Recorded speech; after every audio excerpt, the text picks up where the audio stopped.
అరకు గిరిజనులకు ఇచ్చిన మాటను డిప్యూటీ సీఎం పవన్ కళ్యాణ్ నిలబెట్టారు. మన్యంలో దశాబ్దాలుగా రక్త కొరత సమస్యతో బాధపడుతున్న గిరిజనులకు అండగా నిలిచారు.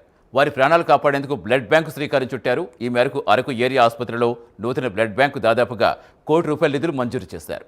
నాణ్యతతో వేగవంతంగా ఈ బ్లడ్ బ్యాంక్ పూర్చేయాలని అధికారులను ఆదేశించారు.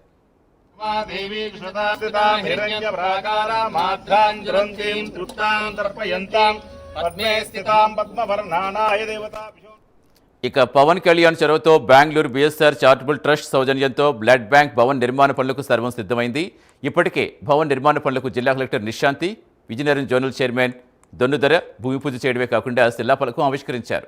అయితే డిప్యూటీ సీఎం పవన్ కళ్యాణ్ తన సొంత నిధులతో బ్లడ్ బ్యాంక్ ఏర్పాటు చేస్తుండటంపై నియోజకవర్గం జనసేన నాయకులు, గిరిజనులు ఆనందం వ్యక్తం చేస్తున్నారు. మన గిరిజన ప్రాంతాల యొక్క బాధల యొక్క గమనించి మన జనసేన పార్టీ అధ్యక్షులు శ్రీ కొణిదెల పవన్ కళ్యాణ్ గారు మనకు ప్రత్యేకంగా ఆయన యొక్క సొంత నిధులతో కేటాయించి ఈ యొక్క బ్లడ్ బ్యాంక్ ఏర్పాటు చేయడం అనేది ఈ గిరిజన ప్రాంతంలో ఏర్పాటు చేశారు. ఈ యొక్క ఏర్పాటులో సుమారు 95 లక్షలు, దాదాపు 1 కోటి పై చిలుకలోనే వెళ్ళే అవకాశాలు ఉన్నాయి.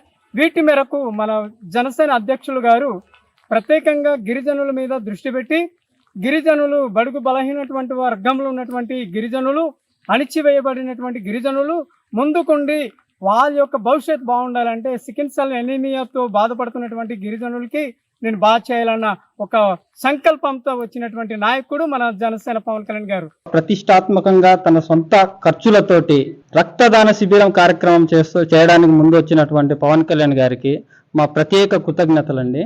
ఇక్కడ గిరిజన ప్రాంతంలో ఎక్కువగా చికెన్ సెల్స్తో బాధపడుతున్న చాలామంది ప్రజలకి, అలాగే డెలివరీ టైంలో సరైన టైంలో రక్తం లేక చాలామంది మహిళలు ప్రాణాలు కూడా కోల్పోవడం జరుగుతుంది.